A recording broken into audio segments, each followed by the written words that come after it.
کہتے ہیں بندہ بڑا علم والا ہے، بردبار یعنی عقل والا ہے، احلام، تو ان کی عقلیں بڑی چھوٹی ہوں گی، بیوقوف ہوں گے عقلوں کے اعتبار سے، عمروں کے اعتبار سے کم سن ہوں گے، عقل کے اعتبار سے محدود ہوں گے، بیوقوف ہوں گے۔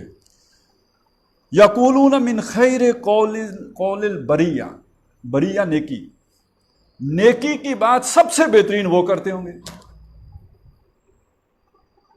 اس کا مطلب کیا ہوگا؟ تقریر ان سے کرا لو، ایسی تقریر کہ سنتے رہ جائیں، دھنگ ہو جائیں، معلوم ہو کہ جسے ہم کہتے ہیں نا الفاظ میں جو ہے وہ مالا پرودی ہے، من مولیا ہے، یا وہ جو اقبال نے کہا کہ وہ گفتار کا غازی بن تو گیا، کردار کا غازی بن نہ سکا، تو وہ من باتوں میں مول لیتا ہے۔ اقبال بڑا اپدیشک ہے، من باتوں میں مول لیتا ہے، تو یا باتوں سے مول لیتا ہے، کچھ اس طرح۔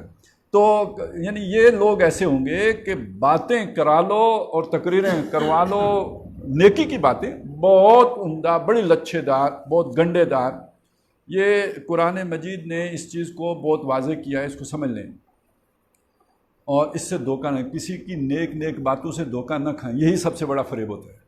اور ویسے آپ کو پتہ ہے ہر جو ٹھگ ہوتا ہے نا، خواہ وہ دین کا ٹھگ ہو، دنیا کا ٹھگ ہو، وہ نمبر 1 خوش اخلاق ہوتا ہے، نمبر 2 خادم ہوتا ہے، بڑا مطلب دوڑ کے پانی پلانے والا، یہ کر دینے والا، وہ کر دینے والا، نمبر 3 یہ کہ وہ باتوں کا دھنی، وہ تو باتیں آپ اس سے جتنی مرضی کروا لو، معلوم ہوگا کہ جتنا آپ سے محبت اسے ہے نا، دنیا میں آپ کی ماں کو بھی اتنی محبت نہیں۔ تو ایسی جو عورتیں ہوتی ہیں جب، تو وہ کہتے ہیں نا ماں سے بڑھ کر چائے پھپھا کٹنی کہلائے، ایک محاورہ ہے باقاعدہ۔ تو اب وہ ماں سے بڑھ کر کوئی چانے کے دعویٰ لے کے تو آئے گی، تو بیٹا سمجھے گا نا کہ یہ ماں سے بھی زیادہ محبت کرتی ہے، تو حالانکہ ماں سے زیادہ محبت کون کرے گا؟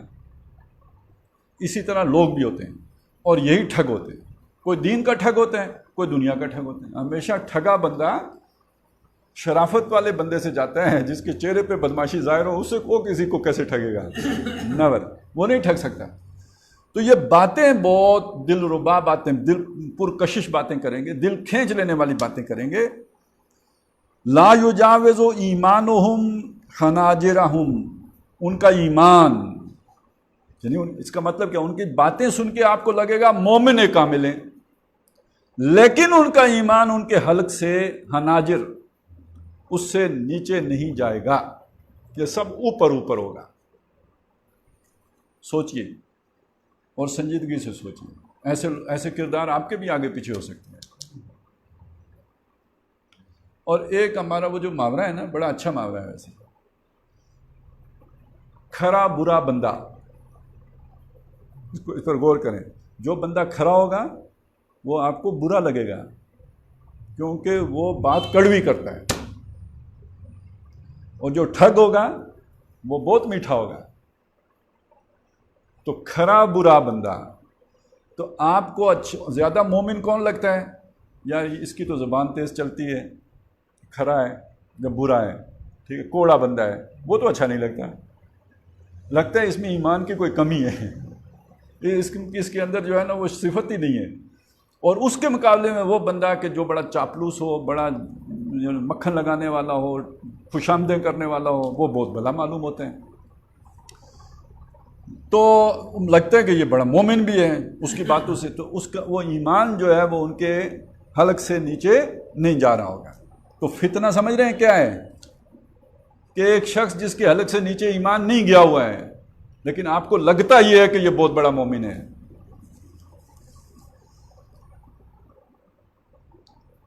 یمرقون من الدین کما یمرق السہم، وہ نکلے ہوئے ہوں گے دین سے ایسے جیسے کہ تیر نکلا ہوا ہوتا ہے، من الرمیہ، وہ جو پھینکنے والی نہیں، وہ جو اس کی کمان ہے، جیسے وہ اس سے نکل چکا ہوتا ہے، اب وہ نکل گیا تو اس میں واپس تو نہیں آ سکے، اس طرح یہ دین سے نکلے ہوئے ہوں گے، دین ان میں نہیں ہوگا، لگتا ہوگا دیندار ہیں، حقیقت میں وہ دیندار نہیں ہیں۔ اگلے الفاظ ہیں میں فَأَيْنَمَا لَقِيتُمُوهُمْ، تو جہاں کہیں بھی تم ان سے ملو، تمہاری ان سے ملاقات ہو، جہاں کہیں بھی، فَاقْتُلُوهُمْ، قتل کر دو۔ اب یہ بات ذرا سمجھنا آپ کو دشوار ہو جائے گی کہ ایک عام آدمی کسی کو کیسے قتل کر سکتے ہیں، تو اس کا معنی پھر کیا ہوگا؟ یعنی یہ حکمرانوں کو اس کی اجازت دی گئی ہے کہ ایسے لوگوں کو ان کا صفایا کر دیں۔ یہ حضرت علی رضی اللہ تعالیٰ عنہ نے جو کیا تھا وہ یہی تھا۔ وہ بڑے نیک لوگ تھے جن کو انہوں نے مارا تھا، اور ان میں سے ایک گروہ جس کو تو کہتے ہیں کہ آگ میں بھی جلایا تھا، وہ گروہ تھا کہ جو حضرت علی کو خدا کہتا تھا، اور حضرت علی کے انکار کو کہتا تھا کہ یہ مطلب یہ تو انکار ہی کریں گے نا، یہ بے شک انکار کرتے رہیں۔ تو سمجھ آ رہی ہے نا بات کی کہ وہ نیکی کا جذبہ جتنا بندے کو خراب کر دیتا ہے، اتنا کوئی شیطانی جذبہ اسے نہیں خراب کرتا ہے۔ تو جہاں بھی انہیں پاؤ انہیں قتل کرو، فَإِنَّ فِي قَتْلِهِمْ أَجْرًا، تو ان کو قتل کرنے میں ایسا اجر ہے، ایسا ثواب ہے، لمن قتلہ، اس کے لیے کہ جس نے قتل کیا ہے، یوم القیامہ، قیامت کے دن ہوگا، وہ دنیا میں تو نہیں، قیامت کے دن ان کو قتل کرنے کا ثواب ملے گا۔ تو یہ میں نے آپ کو بتا دیا کہ یہ جو روایت ہے یہ متفقن علیہ ہے، یہ بخاری اور مسلم دونوں نے اس کو روایت کیا ہے۔ تو اب اس فتنے کو سمجھ لیں کہ اس فتنے کی نوعیت کیا ہے۔ نیکی کے رستے آنے والا فتنہ ہوگا، لیکن یہ کہ وہ صرف اتنا ہی نہیں ہوگا، آگے روایات سے پتہ چلتا ہے وہ جنگ و جدال بھی کریں گے، ایمان والوں کو بھی مارنے کو دوڑیں گے۔ یہ جو روایت اگلی میں آپ کو سنا رہا ہوں یہ ابو داؤد نے روایت کی ہے، اور اس کے یعنی راوی ہیں ابی سعید خضری، ان ابی سعید الخدری رضی اللہ تعالیٰ عنہ، اور انس بھی ہیں، وہ انس بن مالک، یہ دو راوی ہیں جن سے یہ حدیث روایت ہوئی ہے۔ ان رسول اللہ، کہ رسول اللہ صلی اللہ علیہ وسلم نے سے وہ روایت کرتے ہیں، کہا کہ حضور نے فرمایا سیکون فی امتی اختلاف، عنقریب میری امت میں اختلاف ہو جائے گا، فرقے بن جائیں گے، اختلاف یعنی لوگوں کے اندر اتحاد اور اتفاق نہیں رہے گا، اختلاف ہو جائے گا، وہ فرقتن، اور فرقہ فرقہ ہو جائیں گے لوگ۔ اچھا، فرقے کا ایک معنی تو ہم یہ لے لیتے ہیں نا، جیسے یہ ہمارے یہاں بریلوی ہیں، دیوبندی ہیں، اہل حدیث ہیں، ہم کہتے ہیں یہ فرقہ، یہ اس طرح نہیں فرقہ ہوتا ہے، یہ مکاتب فکر ہیں۔ بعض لوگ حنفی، مالکی، حنبلی ان کو فرقہ کہتے ہیں، یہ بھی نہیں فرقہ۔ اصلی فرقہ اس طرح بنتا ہے جب دو پارٹیاں بن جائیں اور آپس میں لڑ پڑیں، اور یہ والا فرقہ وہ ہے کہ جو آج دنیا میں 57 مسلمانوں کے ملک ہیں، یہ فرقے ہیں، 57 فرقے، ان کو کوئی نہیں فرقہ کہتے۔ یہ ایسے فرقے ہیں، ان کی عیدیں بھی اپنی اپنی ہیں، سعودیہ کی عید الگ ہے، پاکستان کی عید الگ ہے۔ اور آپ ذرا سوچیں، کل اگر یعنی آج افغانستان سعودیہ کے ساتھ عید کرتا ہے، کل اگر پاکستان افغانستان پر قبضہ کر لے تو افغانستان کی عید کس کے ساتھ ہوگی؟ پاکستان کے ساتھ۔ دین بدلا یا نہیں بدلا؟ 1971 سے پہلے بنگلہ دیش کی میں چاند دیکھ کر ہم عید کریں گے، یا کراچی کا چاند ہو تو بنگالی عید کریں گے، اور آج اگر ہم جو ہے وہ چاند دیکھ لیتے ہیں تو اس کا بنگلہ دیش کے اوپر کوئی اثر نہیں ہو۔ یہ دین میں تبدیلی آئی یا نہیں آئی؟ یہ فرقے ہیں اصلی۔ تو عنقریب اس امت میں، میری امت میں اختلاف بھی ہوگا اور فرقے بھی بن جائیں گے۔ وہ والے کو جو ہے نا، یہ جو بریلوی دیوبندی، اس کو اختلاف کہیں، یہ فرقے اصلی فرقے یہ ہیں۔ ہاں، ان میں بھی جب دوسرے کو کافر بناتے ہیں، صرف خود ہی اہل سنت بنتے ہیں، تو وہ بھی ایک فرقہ وارانہ رویہ ہو جاتا ہے۔ اصولاً فرقہ نہیں ہے، البتہ اس میں موجود شدت پسند لوگ اسے فرقہ بنا دیتے ہیں، اپنے رویے سے بنا دیتے ہیں۔ اب سنیے، وہ قومن، اور ایک ایسی قوم ہوگی۔ اب اس قوم کی تعریف اوپر آ چکی ہے کہ وہ نوجوان ہوں گے اور عقل کے محدود ہوں گے۔ یکسنون القیلا و یسیون الفعلا، بات کے بڑے حسین ہوں گے، یعنی باتیں بڑی خوبصورت کریں گے، اور کام کرتوتیں بہت بری ہوں گی، الٹی کرتوتیں ہوں گی ان کی۔ یقرؤون القرآن، قرآن پڑھتے ہوں گے، لا یجاوز تراقیہم، وہ قرآن ان کے حلقوں سے نیچے نہیں اترے گا۔ وہی بات جو پہلے آ چکی ہے، آگے بھی وہی ہے، وہ نکلے ہوں گے دین سے اسی طرح جس طرح کمان سے تیر نکلا ہوا ہوتا ہے۔ لا یرجعون حتی یرتد، اچھا نہیں، وہی یرتد السم، وہ واپس نہیں آ سکتے، جیسے کہ وہ واپس نہیں آتا، تیر واپس نہیں آتا، ایسے ہی وہ بھی واپس نہیں آئیں گے دین میں۔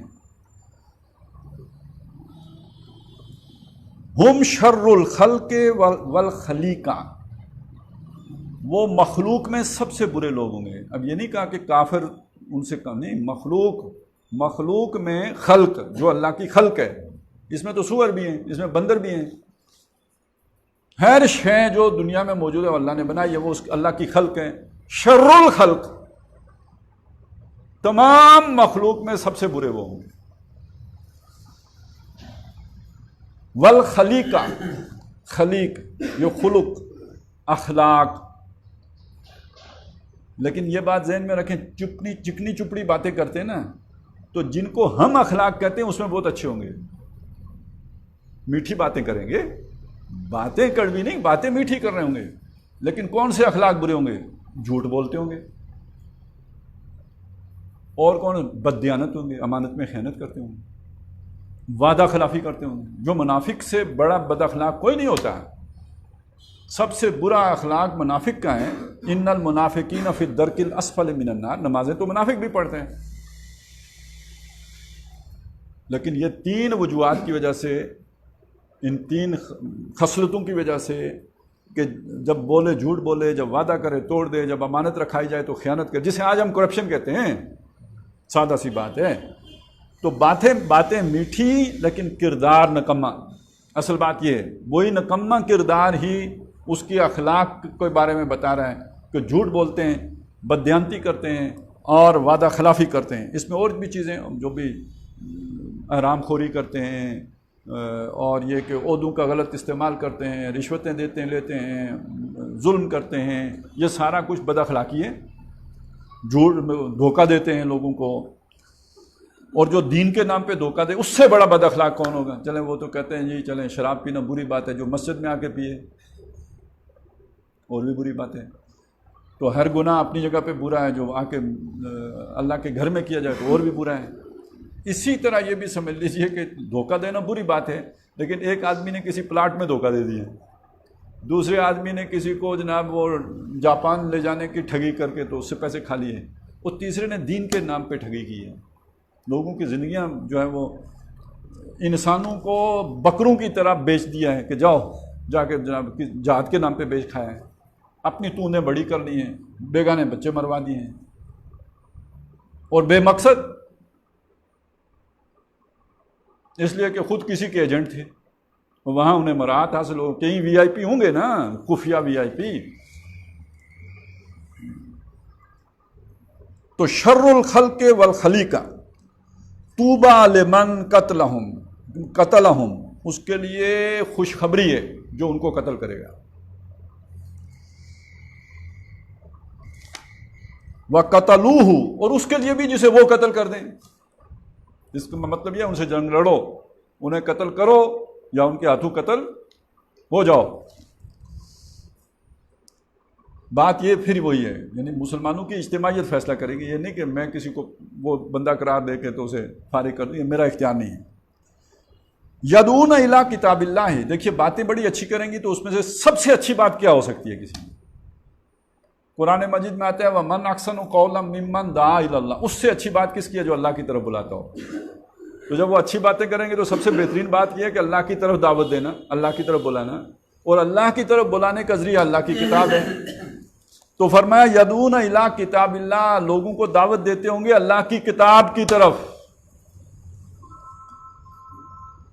وَلَيْسُوا مِنَّا فِي شَيْءٍ، حالانکہ وہ ہم میں سے کچھ بھی نہیں ہوں گے. یعنی اس امت سے ان کا کوئی تعلق نہیں. محمد رسول اللہ فرمایا وَلَيْسُوا مِنَّا فِي شَيْءٍ مَنْ قَاتَلَهُمْ كَانَ أَوْلَى بِاللَّهِ مِنْهُمْ، جو ان سے لڑے گا اللہ کے نزدیک تمام مسلمانوں میں سب سے زیادہ قربت رکھنے والا وہ ہوگا. سب سے بڑا مقرب اللہ کا قرب والا، کہتے ہیں نا اللہ سے تعلق مع اللہ، تو جو ان سے لڑے گا اس کو اللہ کا سب سے قریب والا تعلق حاصل ہو جائے گا. قالوا یا رسول اللہ، لوگوں نے کہا اللہ کے رسول صلی اللہ علیہ وسلم، ما سیماہم، ان کی کوئی نشانی بتائیے. یہ والی نشانیاں تو ہیں نا، کوئی ظاہری نشانی بتائیے. سیما جو ظاہر سے نظر آ جائے، وہ تعرفہم بسیماہم، ان کی پیشانیوں سے آپ انہیں پہچانو گے. تو یہاں پہ بھی جو ہے یہ آ گیا کہ ان کی کوئی نشانی، ظاہری نشانی بتائیں. کالا التخلیق، فرمایا سر منڈواتے ہوں. وہ پھر پچھلی دفعہ بھی سر منڈوانا آیا تھا، یہاں پھر سر منڈوانا آ گیا. اب اس طرح کے جملے جو چیز واضح کر رہے ہوتے ہیں کہ یہ اسی گروہ کا ذکر ہے جس کا آپ پہلے پڑھ چکے، اس کی کچھ اضافی علامات ہیں جو یہاں پر بیان کر دی گئی ہیں. اب آگے جو ہے نا، میں بڑھنے سے پہلے دو طویل حدیثیں آگے، ان کے میں یعنی صرف آپ کو ترجمہ ہی سناؤں گا، نہیں تو وقت زیادہ لگ جائے گا. لیکن بیچ میں یہ چاہتا ہوں کہ ان چیزوں کو میں ذرا قرآن سے بھی جوڑ لوں. آپ یہ نہ سمجھیں کہ یہ صرف جو ہے نا وہ کسی کا تخیل ہے تو حضور کے نام کر دیا ہے، تو ایسی بات نہیں ہے. قرآن مجید نے یہ مضامین بیان کیے ہیں، اپنے انداز میں کیے. قرآن کا اپنا ایک اسلوب ہے، ظاہر ہے وہ کلام اللہ ہے، اللہ کا کلام ہے، اور سمجھدار لوگوں کے لیے کیے ہیں. عام آدمی پڑھ کے گزر جائے گا، اس کو اتنا زیادہ نہیں پتہ لگے گا. پھر مفسرین نے کچھ شان نزول بھی لکھ دیے ہوئے ہیں، تو وہ کہانی پڑھ کے بندہ مطمئن ہو جاتا ہے. بھائی یہاں پہ ذکر عبداللہ ابن ابی کا ہے، چلو ہماری چھٹی ہوگی. اور یہاں ذکر جو ہے نا وہ جد بن قیس کا ہے یا فلانے کا ہے، تو چلیں ہماری چھٹی ہوگی. ان کو جب آپ جرنلائز کر کے دیکھیں گے تو یہ ساری باتیں سمجھ میں آ جائیں گی. سورہ بقرہ میں جہاں حج کا ذکر آتا ہے اور جہاں وہ مشہور دعا آتی ہے ربنا آتنا فی الدنیا حسنۃ وفی الآخرۃ حسنۃ وقنا عذاب النار، اس سے آگے پھر یہ آیات آتی ہیں وَمِنَ النَّاسِ مَن يُعْجِبُكَ قَوْلُهُ فِي الْحَيَاةِ الدُّنْيَا. لوگوں میں وہ بھی ہیں اے نبی جن کی بات آپ کو دنیا کی زندگی میں بہت بھلی معلوم ہوتی ہے. اب یہ ساری حدیثیں سامنے رکھ کے تو بات کا بھلا معلوم ہونا سمجھ میں آ گیا. اس کے بغیر وہ آپ کو یوجبُکَ قَوْلُهُ فِی الْحَيَاةِ الدُّنْيَا کی سمجھ ہی نہیں ہے. بڑی چکنی چپڑی، لچھے دار، گنڈے دار، من باتوں میں موہ لینا، وہ جو ہے نا وہ پرکشش گفتگو، دل نشیں پیرایا، تو ہر شے ایسی کہ بندے کو کھینچ لے اپنی طرف. یہ ہے یوجبُکَ قَوْلُهُ فِی الْحَیَاةِ الدُّنْیَا، دنیا کی زندگی میں بھلا معلوم ہوتے ہیں. وَیُشْہِدُ اللَّهَ عَلَىٰ مَا فِی قَلْبِهِ. اب یہ شے آپ کو ان حدیثوں میں نہیں ملے گی جو قرآن نے بیان کی ہے. وہ اپنے دل کی حالت پر اللہ کو گواہ بنائے گا، یعنی قسمیں کھا کھا کے باتیں کرے گا، اور اللہ جھوٹی قسمیں کھانے میں اسے کوئی پرواہ نہیں ہوگی. وَيُشْهِدُ اللَّهَ عَلَىٰ مَا فِي قَلْبِهِ وَهُوَ أَلَدُّ الْخِصَامِ. حالانکہ وہ شدید ترین مخالف ہے. یہ نہیں ہوتا ریجڈ، کوئی بہت ریجڈ ہے تو یہ الد، یہ قوم لدہ، یعنی سخت قسم جس کے اندر سختی ہو، ریجڈیٹی ہو، یہ الد ہے. سب سے زیادہ سخت. خصام جھگڑا، یہ شاید خصم کا لفظ بھی اسی سے ہی بنا ہو. خصیم مبین سورہ یاسین میں آپ پڑھتے ہیں، تو یہ جو خصیم ہے یعنی جھگڑا کرنے والا، واضح طور پہ جھگڑا، اسی سے خصام ہے جھگڑا ہو جانا یا جو جھگڑا ہونا. تو وہ سب سے زیادہ جھگڑا کرنے والا آدمی ہے، لیکن اوپر سے بہت میٹھا آدمی. اور یہاں جھگڑا کرنے کا مطلب مخالف، دشمن، دین کا دشمن، آپ کا دشمن. اندر سے یہ ہے، اوپر سے یوجبُکَ قَوْلُهُ فِی الْحَیَاةِ الدُّنْیَا وَإِذَا تَوَلَّىٰ. اور جب وہ مڑ کے جاتا ہے، یہاں آپ کی تعریفیں کر کے گیا ہوتا ہے، لیکن جب مڑ کے چلا جاتا ہے، اکیلا ہوتا ہے، سعیٰ فی الارض، زمین میں کوشش کرتا ہے، بھاگ دوڑ کرتا ہے، لیفسد فیہا، بگاڑ پیدا کرے، لا اینڈ آرڈر کے مسئلے کھڑے کر دے، تباہی پھیر دے. لیفسد فیہا ویہلک الحرث والنسل، کھیتیاں برباد کرتا ہے، نسلیں تباہ کرتا ہے. یعنی اندر سے مکمل ایک تخریب کار ہے، اور اوپر سے میٹھا. یہ نقشہ اب سمجھ میں آ گیا نا دونوں کو. جب آپ قرآن مجید کے بیان کو ان حدیثوں کے ساتھ رکھ کے دیکھیں گے تو تصویر بالکل واضح ہو جائے گی. وَإِذَا قِيلَ لَهُ اتَّقِ اللَّهَ. اور جب اس سے کہا گیا کہ اللہ سے ڈر، أَخَذَتْهُ الْعِزَّةُ بِالْإِثْمِ، اس کی عزت نے اسے گناہ کے ساتھ چپکا دیا. میں کسی کی بات مان لوں، آدمی کو توہین محسوس ہوتی ہے نا. اپنا موقف چھوڑ دوں، یہ توہین محسوس کرتا ہے. تو وہ اپنی جو عزت کا سوال ہے کہ میں کسی کی نہیں مانوں گا، اس چیز نے اسے گناہ کے ساتھ چپکا دیا. فحسبہ جہنم، اس کا ٹھکانہ دوزخ ہے. وَلَبِئْسَ الْمِہَادُ، بہت برا ٹھکانہ ہے. تو یہ ذرا اس کے ساتھ بھی اگر آپ جوڑ کے دیکھیں گے تو یہ ساری حدیثیں بڑی آپ کو پھر تشریح معلوم ہوگی ان آیات کی، اور توضیح معلوم ہوگی، مزید وضاحت معلوم ہوگی. اب آگے چلیں جی. یہ حضرت شریک بن شہاب فرماتے ہیں کہ میری تمنا تھی کہ رسول اللہ صلی اللہ علیہ وسلم کے کسی صحابی سے مل کر خوارج کے بارے میں پوچھوں. یعنی یہ جو اوپر صفات بیان ہوئی ہیں یہ اصل میں جس گروہ کو امت خوارج کے طور پر جانتی ہے یہ ان کی صفات ہے. میں آپ کو بتا چکا یہ حضرت علی کے دور میں زیادہ لوگ ظاہر ہوئے تھے تو اسی دور میں پھر پہلی جنگ بھی ہوئی تھی ان کے ساتھ. لیکن اب کچھ مزید باتیں آپ کی سمجھ میں آئیں گی کہ کوئی صحابی رسول ملیں تو میں ان سے خارج کے بارے میں پوچھوں. تو ایک عید کے دن بعض شاگردوں کے ساتھ ابو برزہ مجھے مل گئے رضی اللہ تعالیٰ. میں نے ان سے کہا کہ آپ نے رسول اللہ صلی اللہ علیہ وسلم سے خوارج کے بارے میں کچھ سنا ہے؟ فرمایا ہاں، میرے کانوں نے رسول صلی اللہ علیہ وسلم سے سنا ہے اور میری آنکھوں نے انہیں فرماتے دیکھا ہے. یعنی میں نے بقائمی ہوش و حواس اور بچشم سر اور حضور صلی اللہ علیہ وسلم کی ان کو دیکھا بھی ہے اور ان کی باتیں بھی سنی ہیں. آپ کے پاس غنیمت کا مال لایا گیا. یہ یہاں پہ اس کی تفصیل نہیں ہے لیکن یہ کہ دوسری روایات سے معلوم ہوا یہ غزوہ حنین کے موقع پہ ہوا. یعنی فتح مکہ کے بعد جو اگلا غزوہ ہوا اس میں یہ ہوا. آپ نے اپنے دائیں والوں کو دیا، اپنے بائیں والوں کو دیا، مگر اپنے پیچھے والوں کو کچھ بھی نہ دیا. آگے دائیں والوں کو بھی دیا، بائیں والوں کو، پیچھے والوں کو کچھ نہیں دیا. اس پر پیچھے سے ایک شخص کھڑا ہوا. اس نے کہا اے محمد صلی اللہ علیہ وسلم، آپ نے تقسیم میں انصاف نہیں کیا. اب وہ خود بیان کرتے ہیں کہ کالا سا آدمی تھا، بال الجھے ہوئے تھے، اور یہ والی داڑھی ادھر گئی ہوئی، یہ ادھر گئی ہوئی، بال بھی ذرا الجھے ہوئے.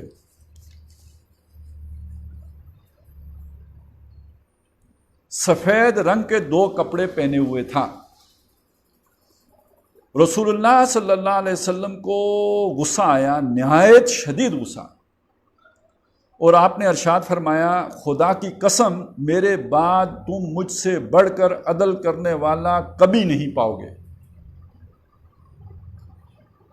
ویسے حضور کی صفات ہم بیان کرتے ہیں، کبھی کسی نے حضور کی یہ صفت کسی سے سنی ہو جو حضور نے خود اپنی بیان کی ہے، میرے بعد تم مجھ سے بڑھ کر عدل کرنے والا کسی کو نہیں پاؤ گے. یہ ہے اصل بات. اللہ تعالیٰ خود عدل پسند کرتا ہے اور اسی عدل کو قائم کرنے کے لیے اس نے رسول بھیجے ہیں، کتابیں اتاری ہیں. لقد ارسلنا رسولنا بالبینات وانزلنا معهم الکتاب والمیزان لیقوم الناس بالقسط، تاکہ لوگ عدل پر کھڑے ہو جائیں. اور یہ امت جو محمد رسول اللہ نے کھڑی کی، قرآن مجید اس کا بھی مقصد یہ بیان کرتا ہے کونوا قوامین بالقسط شہداء للہ، انصاف کے قائم کرنے والے بن کے کھڑے ہو جاؤ اللہ کے گواہ ہوتے ہوئے.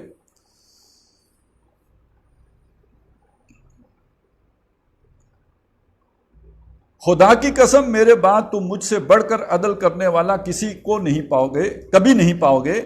پھر فرمایا آخری زمانے میں ایک گروہ نکلے گا. اب یہاں پھر آخری زمانے کا ذکر آئے گا. آخری زمانے میں ایک گروہ نکلے گا.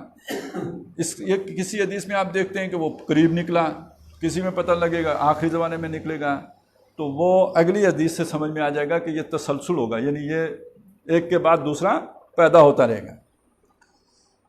ایک گروہ نکلے گا، یہ آدمی انہی جیسا معلوم ہوتا ہے. آدمی حضور کے دور میں ہے، گروہ آخری زمانے میں نکلے گا. حضور فرما رہے ہیں کہ یہ آدمی ان لوگوں کی صفات جیسا معلوم ہوتا ہے. وہ قرآن پڑھیں گے مگر وہ ان کے نرخروں سے نیچے نہیں اترے گا. اسلام سے اس طرح نکل جائیں گے جس طرح کہ تیر کمان سے نکل جاتا ہے. وہ نکلتے ہی رہیں گے.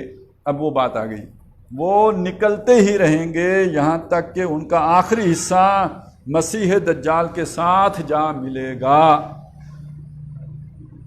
تو پہلا بندہ حضور کے دور میں ظاہر ہو گیا، ایک گروہ شیطان کے سینگ کی صورت یا شیطان کے گروہ کی صورت میں حضرت علی رضی اللہ تعالیٰ عنہ کے دور میں ظاہر ہوا.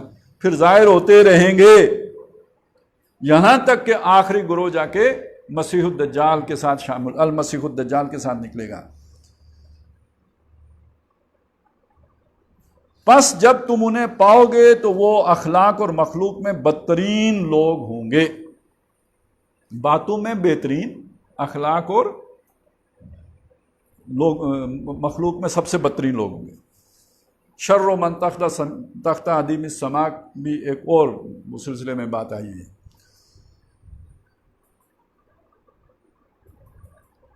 اچھا، یہ جو اب حدیث ہے یہ بھی بخاری شریف کی حدیث ہے، بڑی طویل حدیث ہے، اور یہ انہوں نے جو معجزات کا ایک باب فی المعجزات اس میں انہوں نے اس حدیث کو نقل کیا ہے.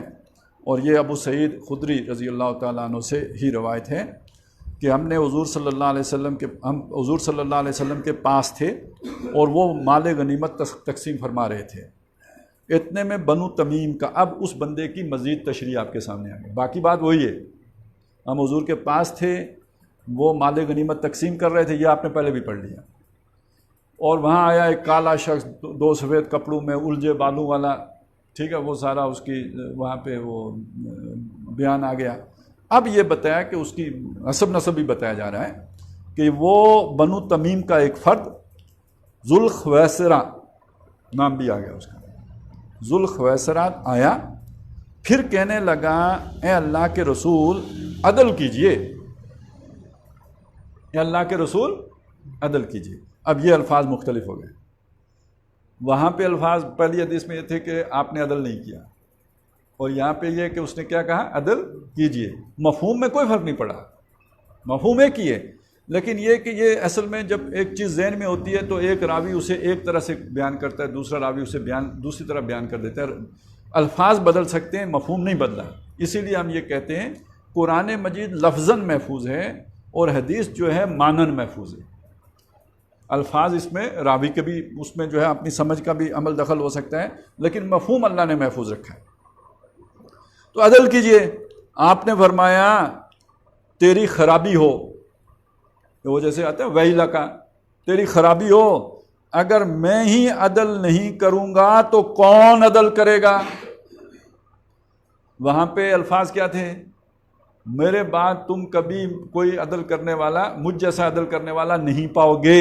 تو یہاں اسی بات کو ذرا دوسرے انداز میں کہہ دیا، فَإِن لَّمْ أَعْدِلْ فَمَن يَعْدِلْ، اگر میں نے عدل نہ کیا تو پھر کون ہے جو عدل کرے گا.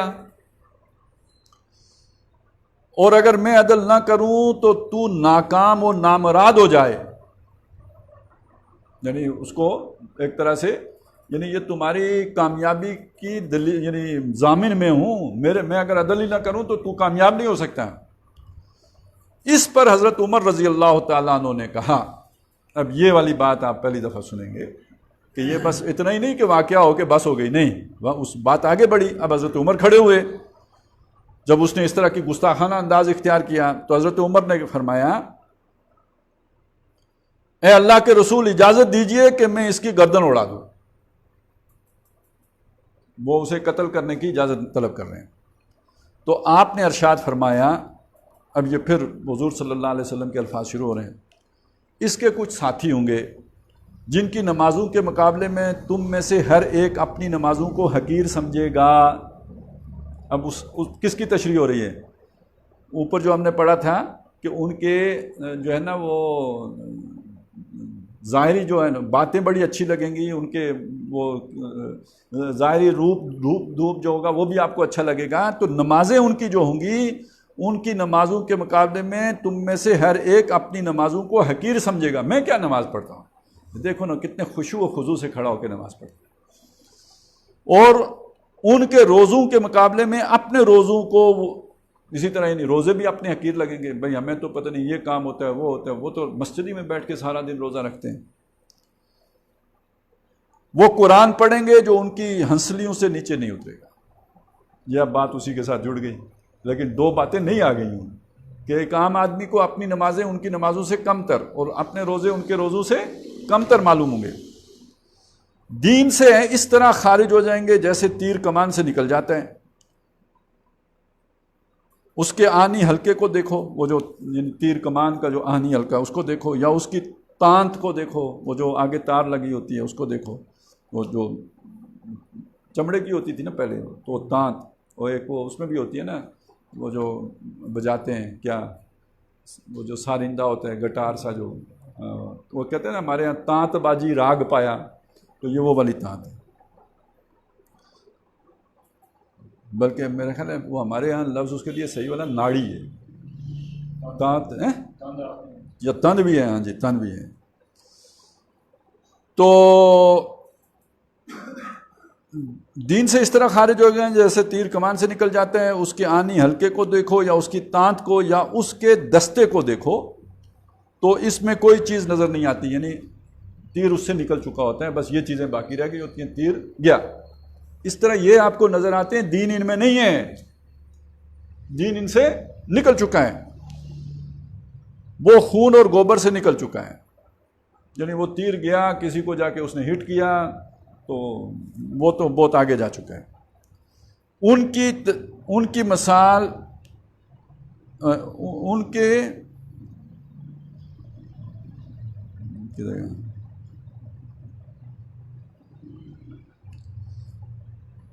ایک لفظ کوئی پتہ نہیں صحیح سمجھ نہیں آیا، ایک ایسا سیاہ مرد ہوگا جس کے دونوں میں سے ایک بازو، ہاں ان کے ساتھ ہونا چاہیے، میرا خیال ہے یہ کچھ گڑبڑ ہوگی، ایک ایسا مرد ہوگا جس کے دونوں میں سے ایک بازو کی شکل، اب وہ آگے عورتوں کے جو ہے نا چھاتیوں سے اسے تشبیہ دی ہے، یا شرمگاہ سے راوی بھول گیا ہے، یعنی یا اس سے جیسی ہوگی یا شرمگاہ جیسی ہوگی، اور وہ ہلتا رہے گا۔ یہ لوگ انسانوں میں سب سے بہتر گروہ سے جنگ لڑیں گے،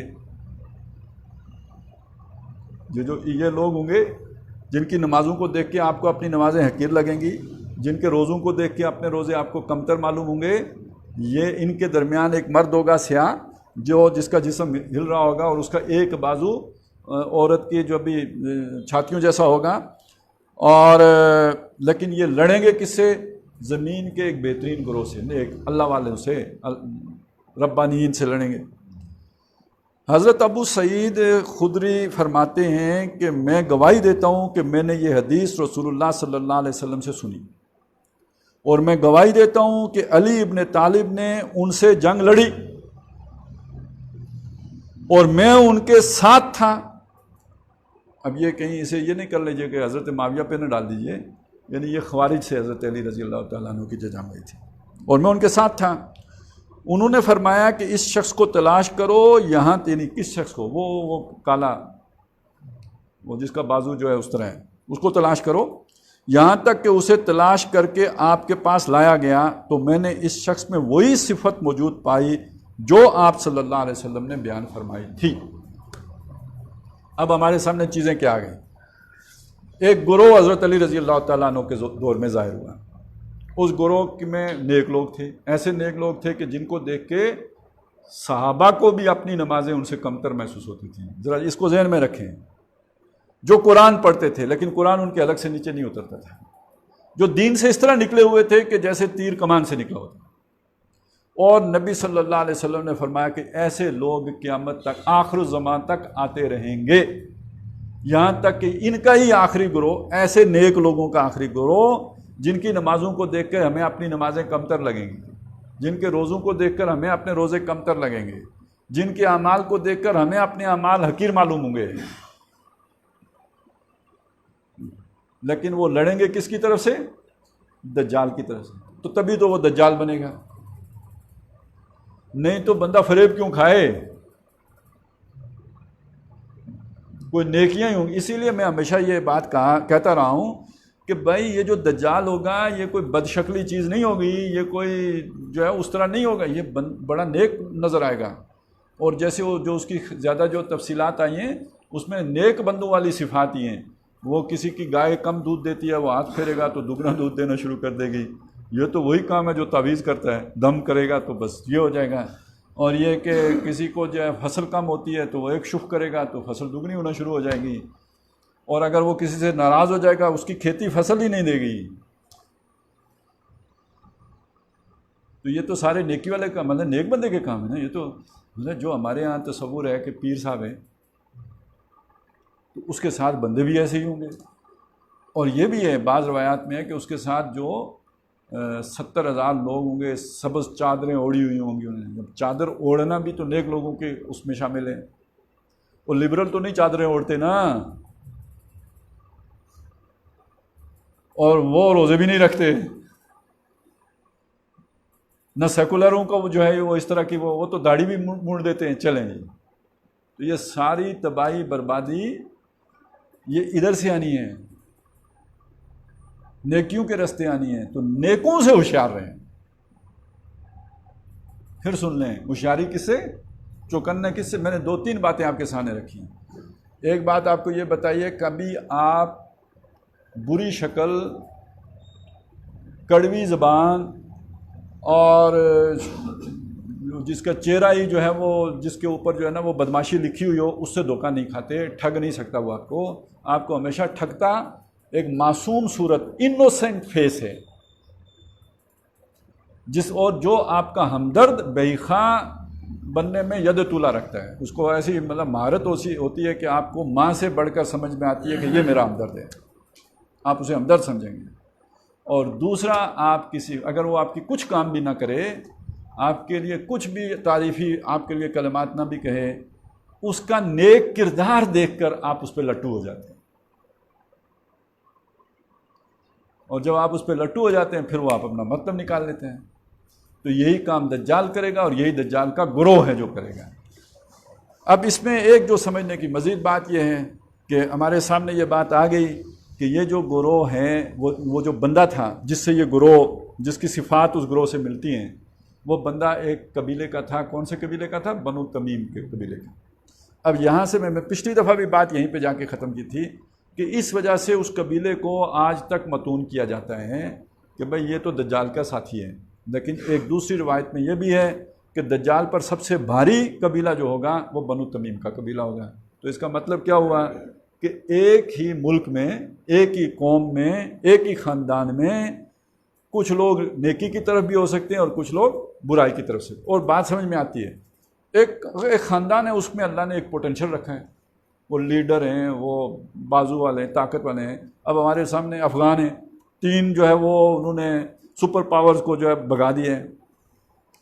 تو یہ اگر اللہ کی طرف ہوں تو بھی لڑاکا ہیں، اور شیطان کی طرف ہوں تو بھی لڑاکا ہیں. لڑاکا ان کی صفت ہے. اب وہ صفت کس کے ساتھ جا کے جڑتی ہے اور کس کے کام آتی ہے، یہ ایک علیحدہ بات ہے. تو عین ممکن ہے ان میں سے کچھ لوگ حق کی طرف ہو جائیں، کچھ لوگ شر کی طرف ہو جائیں. یہی معاملہ بنو تمیم کا ہے کہ دجال کی طرف بھی ہوں گے تو حضرت مسیح کے ساتھیوں میں سے بھی ان میں سے ہوں گے. اور میں نے تھوڑی سی آپ کے سامنے ایک بات رکھی تھی، اسے جوڑ لیجئے. بعض لوگوں کو پسند نہیں آئی ہے، اب نہیں آئی تو میں پھر ساری حدیثیں نکال کے لے آؤں گا، پھر اور زیادہ پریشانی ہو جائے گی. کہ یہ بات تو خیر ہے، کوئی ایک گروہ، کوئی ایک قبیلہ، کوئی ایک خاندان، کوئی ایک گھر مکمل طور پر ضروری نہیں کہ شر ہو. برے سے برے لوگوں میں بھی کوئی ایک اچھا آدمی ہو سکتا ہے، اور اچھے سے اچھے لوگوں میں کوئی ایک برا آدمی ہو سکتا ہے. قرآن مجید نے یہودیوں کو کتنا برا کہا ہے، لیکن ساتھ یہ بھی کہا ہے لیسو سوا، یہ سب برابر نہیں ہیں، ان میں بڑے نیک لوگ بھی، راتوں کو کھڑے ہو کر تہجد بھی پڑھتے ہیں، ایمان بھی رکھتے ہیں اللہ پر، آخرت پر. اور یہ بھی ہے کہ وہ نیکی کا حکم کرتے ہیں، برائی سے روکتے ہیں، نیکیوں میں دوڑ کے جاتے ہیں. وہ بھی ہے ان میں کہ وَمِنْهُمْ مَنْ إِنْ تَأْمَنْهُ بِقِنْطَارٍ يُؤَدِّهِ إِلَيْكَ، اگر آپ ان کے پاس ڈھیروں کوئی خزانہ جا کے رکھ دیں امانت، وہ آپ کو بغیر کوئی خیانت کیے واپس لوٹائیں گے. لیکن ان میں وہ بھی ہے وَمِنْهُمْ مَنْ إِنْ تَأْمَنْهُ بِدِينَارٍ، 1 دینار بھی ان کے پاس چھوڑیں تو وہ واپس نہیں دیں گے. حتیٰ دمت علیہ قائمہ، اگر ان کے سر پہ ہی چڑھ کے نہ بیٹھ جائیں تو واپس دینے کے لیے تیار نہیں. سر پہ کھڑے ہو کے وصول کریں تو کریں، خود سے نہیں دیں گے. تو ایک ہی یہودیوں کے اندر 2 طرح کے لوگ ہیں. تو ہم اس وقت بات اس طرح نہیں کر رہے کہ ایک پورے کا پورا خاندان ہی کو ایک طرف کر دیں، لیکن اس معنی میں ضرور کر رہے ہیں، وہ جو کہتے ہیں نا منطق میں کہ حکم الاکثر حکم کل، آپ جو اکثریت کا حکم ہوتا ہے وہ اسے کل بنا کے پیش کر دیتے ہیں. ایک سیبوں کی پیٹی ہے، اس میں آپ نے دیکھا کہ 60% سیب جو ہے وہ داغی ہے، خراب ہے. تو آپ دکاندار کو کہتے ہیں یار یہ سیب تو داغی ہیں. تو اس جملہ آپ وہ استعمال کرتے ہیں جس سے لگتا ہے کہ آپ نے سارے سیبوں کے داغی ہونے کا اعلان کر دیا، حالانکہ سارے تو داغی نہیں ہیں. لیکن یہ جملہ کہنے کا حق آپ اس لیے رکھتے ہیں کہ اکثر سیب جو ہیں اس میں داغی ہیں، اس لیے آپ کو یہ حق حاصل ہے. یہ جملہ آپ کا غلط نہیں ہے، ٹھیک ہے. تو جو اکثریت کا حکم ہوتا ہے وہ پھر سب کے اوپر نافذ ہو جاتا ہے۔ تو اس معنی میں جو بات میں کہہ رہا ہوں وہ یہ کہ جو اس وقت دنیا میں 57 مسلمان ممالک ہیں، ان میں سے دیکھیے دین کے اعتبار سے جو مرکزی ملک بنتا ہے وہ سعودی عرب ہے۔ کیوں؟ محمد رسول اللہ کی بعثت وہاں ہوئی ہے۔ کیوں؟ آپ کا مرکز وہاں ہے۔ ان اول بیت وضع للناس الذی ببکۃ مبارکا ھدی للعالمین فیہ آیات بینات مقام ابراہیم ومن دخلہ کان آمنا، اور اذ یرفع ابراہیم القواعد من البیت و اسماعیل، تو یہ کہاں ہے؟ آپ جتنے بھی نیک ہوں آپ کے پاس مکہ نہیں ہے، مکہ انہی کے پاس ہے، خانہ کعبہ کا جو ہے وہ وارث وہی ہیں۔ پھر محمد رسول اللہ صلی اللہ علیہ وسلم نے جہاں پہ بیٹھ کے فیصلے کیے ہیں، جہاں پہ پارلیمنٹ چلائی ہے، جہاں بیٹھ کے حکومت کی ہے، جہاں آپ ہجرت کر کے گئے ہیں، فتح مکہ کے بعد بھی پھر مکہ میں نہیں ٹھہرے ہیں اپنے آبائی وطن میں، بلکہ واپس اسی مدینے میں گئے ہیں جہاں آپ کا مدفن ہے۔ تو وہ اس جگہ کی مرکزیت سے کون انکار کر سکتا ہے؟ وہ کہاں ہے؟ وہ نہ عراق میں ہے، نہ شام میں ہے، نہ یمن میں، نہ پاکستان شریف میں، وہ بھی وہیں پہ ہے۔ تو ہمارا اس اعتبار سے مرکز جو ہے، دینی مرکز جو ہے، ہر اعتبار سے وہ خطہ بن جاتا ہے۔ اور اس خطے میں اس وقت جو حکمران ہیں وہ میں نے آپ کو بتایا تھا کہ بظاہر سعود ہیں، آل سعود ہیں، اور اسی لیے اسے سعودی عرب کہتے ہیں۔ یہ اس کا پرانا نام تو نہیں ہے سعودی عرب۔ یہ جب آل سعود نے قبضہ کر لیا تو انہوں نے اپنے نام پر پورے ملک کا نام رکھا، لیکن وہ حکومت نہیں بنا سکتے تھے اگر ان کے ساتھ آل شیخ نہ شامل ہو گئے ہوتے۔ آل شیخ وہ جو وہاں کے علماء کا طبقہ، دیندار لوگ، یہ ہیں اسی خطے کے رہنے والے، ایک ہی علاقہ ہے یہ۔ اچھا یہاں پہ وہ ذرا آپ کو پتہ ہے نا، ہمارے ہاں کچھ لوگ کسی کو مطلب وہ خاص طور پہ اہل حدیثوں کو ہمارے بریلوی حضرات نجدی کہتے ہیں۔ اب جب وہ انہیں نجدی کہہ رہے ہوتے ہیں تو پیچھے کیا ہوتا ہے، کسی آپ کو نہیں پتا کیا ہوتا ہے، وہ یہ سب کچھ ہوتا ہے۔ سمجھ میں آئی نا بات؟ اس لیے مجھے وضاحت کرنی پڑ رہی ہے کہ اگر وہاں اس صفات کے لوگ ہوں گے تو دوسری صفات کے لوگ بھی ہوں گے، سب کو ایک لاٹھی سے آنکھ دینا ٹھیک نہیں ہوگا۔ تو یہ والے وہ لوگ ہیں کہ جنہوں نے دین کی وہاں پہ ایک جو محمد بن عبد الوہاب جو تھے وہ نجدی کے رہنے والے تھے، اور انہوں نے وہاں پہ بدعات کے خلاف ایک بہت بڑی تحریک اٹھائی تھی۔ بعد میں اس میں شدت بھی آ گئی، ظاہر ہے علاقہ وہ ہے تو اس میں کچھ گھس گئے ہوں گے نا دوسری طرح والے بھی، وہ جو ہندوستان والے کہتے ہیں گھس بیٹھیے، تو آ گئے۔ تو جب وہ آپ کوئی جگہ فتح کرتے ہیں تو پھر کوئی نہ کوئی غلطیاں تو ہو ہی جاتی ہیں نا، وہ بعض جگہوں پہ قتل عام ہو جاتے ہیں، اور جوش میں نہیں، وہ تو ان سے ہوا ہے معاملات۔ مطلب وہ جو ابھی وہ اہل تشیع یوم انہدام جنت البقیع مناتے، تو انہوں نے وہ توحید کے جوش میں ساری قبریں مٹا دیں، سب صحابہ کی بھی بیچ میں گئی۔ اور یہ کہ ہم وہ تو گیا تھے کاروائی نبی صلی اللہ علیہ وسلم کی قبر مبارک پر بھی، وہ تو پھر کسی نے مت دی کہ بھئی یہ رہنے دو، نہیں تو چھوڑا تو انہوں نے اس کو بھی نہیں تھا۔ تو خیر کہنے کا مطلب یہ ہے کہ اس میں کچھ نہ کچھ بعد میں شدت پسندی آ گئی، لیکن یہ بڑی عظیم تحریک تھی۔ انہوں نے بہت وہاں پہ یوں سمجھے ریوائیول کیا ہے سنت کا، اور بدعات کا خاتمہ کیا ہے۔ یہ سلطنت عثمانیہ جو تھی اس کے اندر تھیں خرافات، ظاہر ہے وہ عربی تھے نہیں، اور ان کے اندر وہ اجمی اثرات تھے، بہت زیادہ تھے، تو ان سب کا خاتمہ اس تحریک کے ذریعے سے ہوا، اور وہ نیک لوگ اس تحریک کا جو حصہ تھے بعد میں ان کو جوڑ دیا گیا آل سعود کے ساتھ۔ اس لیے کہ دیکھیں خانہ کعبہ اور مدینہ کا اس کا کوئی سیکولر بندہ تو اہتمام نہیں کر سکتا نا، اس کو تو نہیں بنا سکتے آپ، اس کے لیے ضروری تھا کہ ایک مذہبی سہارا بھی اس کو حاصل ہو، تو یہ آل شیخ کا مذہبی سہارا اسے دے دیا گیا۔ میں نے آپ کو بتایا تھا کہ شاہ فیصل کی دور تک یہ بہت اچھا چلا ہے، اور وہاں کے جو مذہبی لوگ تھے یا جو دیندار لوگ تھے ان کا بڑا ہولڈ تھا، متوا، اس کا بڑا کنٹرول، اس کی بڑی چلتی تھی۔ لیکن پھر اس کے بعد آہستہ آہستہ ان کو وہ کیا گیا ہے، یعنی محدود، لمیٹڈ۔ اور اس میں یہ جو عبداللہ تھا جو پچھلا بادشاہ، یہ تھا جب اس سے پہلے والا تھا جو فہد تھا شاید، اس کے دور میں یہ وزیر داخلہ یا اس طرح کی، یہ جو اس کے آل شیخ تھے نا، یہ سارے اس کی بڑی عزت کرتے تھے، یہ ان میں سے تھے۔ تو یہ خیال، یعنی ان کے ساتھ ایک بڑا تعلق تھا اس کا، تو یہ خیال کیا جاتا تھا کہ چونکہ اس کا تعلق ان کے ساتھ ہے تو اسے اقتدار دے نہیں رہے تھے۔ اور یہ بھی کہا جاتا ہے کہ شاہ فہد کے مرنے کے بعد اس کا اعلان نہیں کیا گیا، ڈیڈ باڈی رکھی گئی محفوظ کر کے، یہاں تک کہ عبداللہ خفیہ طور پہ امریکہ گیا، اندر خانے معاہدہ ہوا، یعنی اچھا بچہ بن کے رہوں گا، تو اس کے بعد پھر آ کے عبداللہ نے ٹیک اوور کی، بادشاہ بنائے، اور پھر شاہ فہد کا وہ جو تدفین وغیرہ ہوئی ہے۔ خیر، میں یہ بتا رہا تھا کہ ان کے درمیان ٹسل ہے، یہ ٹسل باقی دنیا میں بھی ہے، اور یہ امریکہ کی گیم کا حصہ ہے۔ وہ یہ چاہتا ہے کہ اب مسلمان آپس میں، ترقی پسند مسلمان اور یہ جو روایت پسند مسلمان ہیں، دین کی روایت پر چلنے والے، ان کے درمیان اب ٹکراؤ کرو، ہمیں نہ لڑنا پڑے، یہ خود ایک دوسرے کو ماریں، ان کے درمیان ٹکراؤ کراؤ۔ یہ انہوں نے سعودی عرب کے اندر بھی، اب محمد بن سلمان کے ہاتھوں وہ بالکل کھلا کھلا کام شروع کرا دیا ہے۔ اب ہر طرح کی فحاشی وہاں پہ وہ رواج پا رہی ہے۔ ابھی کل کی خبر ہے یا پرسوں کی کہ 10 سینمے انہوں نے مدینے میں کھول لیے ہیں، اور یہ ان کو غیر مؤثر کر دیا ہے آل شیخ کو۔ ان کے بہت سے لوگوں کو پھانسیاں دی ہیں، قتل کیے ہیں، اور بہت سے لوگوں کو جو ہے انہوں نے جیلوں میں رکھا ہے، یہ سب کچھ ہوا ہے، لیکن وہاں سے خبریں نہیں آ سکتی، وہاں خبریں باہر آنا ناممکنات میں سے، تو کیونکہ وہاں اسلامی شریعت ہے نا، نیکی کے رستے سے کام ہو رہا ہے نا سارا۔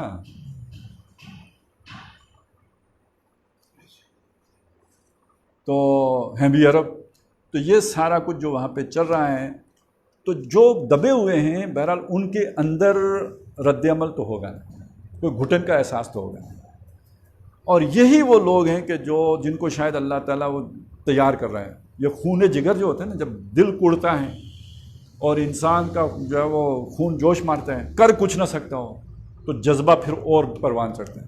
یہ 13 مکے سالوں میں مسلمان کوڑتے ہی رہے نا، تو پھر جب بدر میں موقع ملا تو 313 نے کام کر دیے۔ عام 313 بندہ آگے یہ کام نہیں کر سکتا، یہ کوڑا ہوا بندہ یہ کام کر سکتا ہے۔ اسی طرح سمجھ لیجئے کہ وہ جو آل شیخ ہیں وہ کوڑ رہے، من رأى منکم منکرا فلیغیرہ بیدہ فإن لم یستطع فبقلبہ فبلسانہ فإن لم یستطع فبقلبہ۔